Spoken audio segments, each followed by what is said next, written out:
Assalamualaikum warahmatullahi wabarakatuh. Shalom, Om Swastiastu, Namo Buddhaya, salam kebajikan dan salam sejahtera untuk kita semua.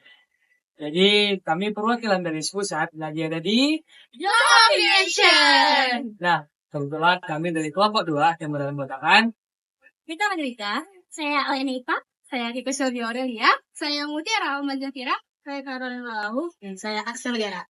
dan saya Patricia Barkat Siregar. Jadi sekian saja perkenalan dari kami. Yuk ikutin keseruannya. Bye-bye. Christmas Eve, your mother insists. Don't wanna fight, but your mother insists. Pearls, white teeth, slice right through my fist.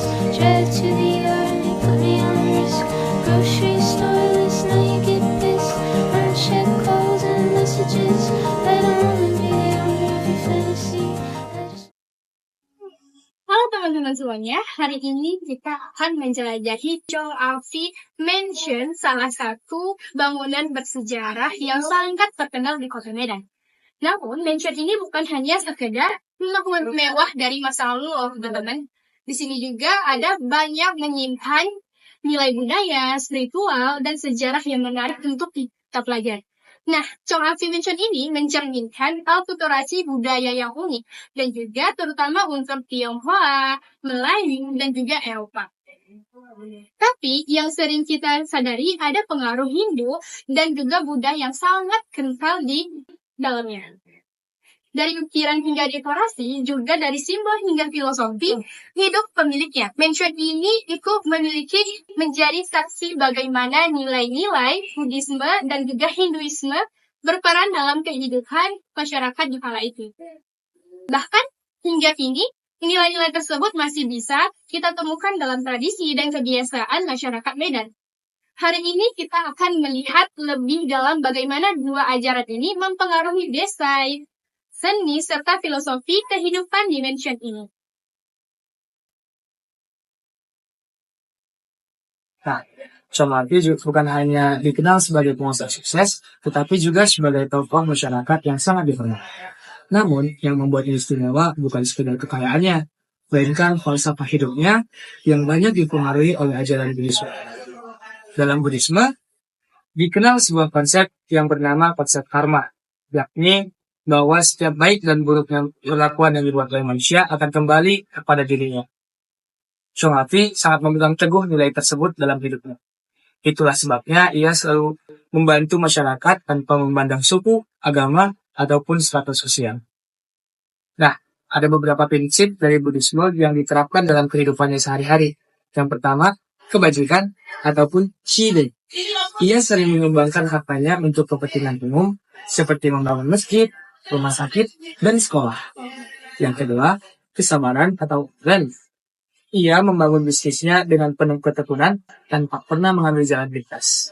Dan yang ketiga, yang terakhir, keseimbangan atau ia percaya bahwa hidup bukan hanya tentang kekayaan, tetapi juga bagaimana kita bisa bermanfaat bagi orang lain. Karena sifatnya yang dermawan dan bijaksana, ia sangat dihormati oleh masyarakat dari berbagai kalangan. Hingga kini, ia dikenang sebagai tokoh yang membawa dampak besar bagi perkembangan sejarah kotanya. Nah teman-teman, jika kita berjalan-jalan dalam Chong Afi Mansion, kita bisa melihat banyak elemen yang berhubungan dengan ajaran Buddha. Di antaranya adalah patung dan lukisan Buddha, di mana ditempatkan di beberapa sudut mansion yang melambangkan ketenangan dan juga kebijaksanaan.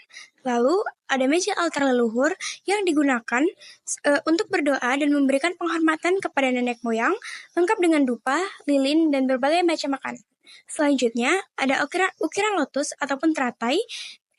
Jadi teratai dalam ajaran Buddha melambangkan pencerahan dan kemurnian, menunjukkan bahwa seseorang bisa mencapai kebijaksanaan meskipun berasal dari kehidupan yang sulit. Yang terakhir ada naga dan burung phoenix, yaitu melambangkan keseimbangan dalam kehidupan, di mana kekuatan dan kelembutan harus berjalan berdampingan.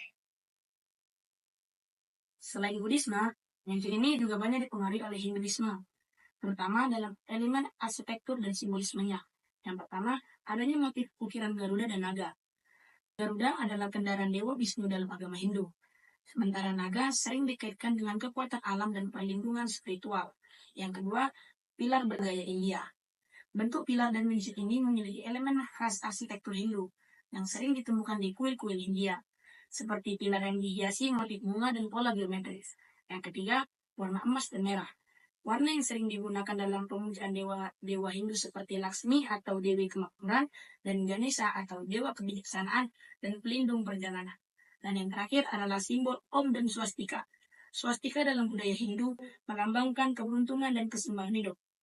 Pengaruh Hindu ini masuk ke budaya Tionghoa karena adanya hubungan dagang antara India dan Tiongkok sejak ribuan tahun lalu. Banyak elemen Hindu Buddha yang akhirnya diadaptasi dalam seni dan arsitektur di Asia Tenggara termasuk di Medan. Teman-teman semuanya, mansion ini tidak hanya berfungsi sebagai tempat tinggal, tetapi juga sebagai tempat melakukan berbagai ritual dan perayaan yang dipengaruhi oleh ajaran Hindu dan juga Buddha.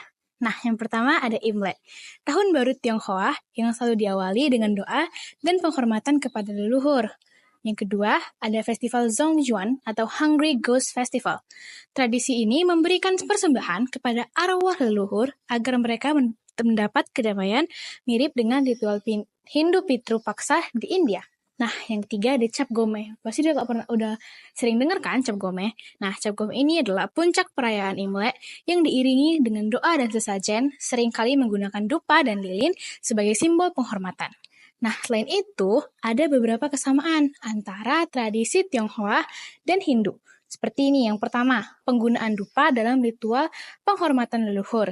Yang kedua, persembahan makanan kepada arwah leluhur. Dan yang terakhir, upacara doa dengan lilin dan dupa yang juga ditemukan dalam upacara Hindu di kuil-kuil. Nah, hal ini menunjukkan bahwa ajaran Hindu-Buddha tidak hanya berpengaruh pada bangunan, tetapi juga dalam kehidupan spiritual masyarakat Tionghoa di Medan. Makna spiritual dalam kehidupan Chong Afi. Bagi Chong Afi, kehidupan bukan hanya soal bisnis dan kekayaan, tetapi juga spiritualitas dan keseimbangan.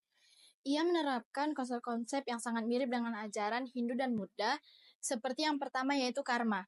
Artinya, setiap perbuatan baik akan menghasilkan kebaikan di masa depan. Yang kedua yaitu dharma. Setiap orang memiliki tanggung jawab dalam hidupnya, baik sebagai pengusaha maupun sebagai manusia yang peduli pada sesamanya. Yang ketiga yaitu Trimurti dan Yin Yang. Artinya, konsep keseimbangan dalam hidup, di mana segala sesuatu harus harmonis agar kehidupan berjalan dengan baik. Filosofi ini membuatnya menjadi sosok yang dihormati dan dikenang hingga kini, sehingga tokoh yang tidak hanya sukses secara materi, tetapi juga secara spiritual. Jadi kesimpulannya itu, Chong Afi Mansion bukan sekedar bangunan bersejarah, tetapi juga saksi akulturasi budaya dan spiritualitas dari arsitektur hingga filosofi hidup. Mansion ini mencerminkan pengaruh Hindu dan Buddha yang masih terasa hingga sekarang. Dari patung Buddha hingga ukiran naga dan Garuda, setiap elemen memiliki makna yang dalam dan mengajarkan tentang kebajikan, keseimbangan, serta penghormatan kepada leluhur. Saat kita mengunjungi mansion ini, kita tidak hanya melihat bangunan indah, tetapi juga memahami nilai-nilai kebijaksanaan yang diwariskan dari generasi ke generasi. So guys, segitu aja pembahasan dari kami. Nah, udah lihat kan gimana isi rumah Chong Afi dan juga pembahasan kami mengenai tentang Hindu dan Buddha. And see you! Wanna be a part of your family, and I don't wanna talk about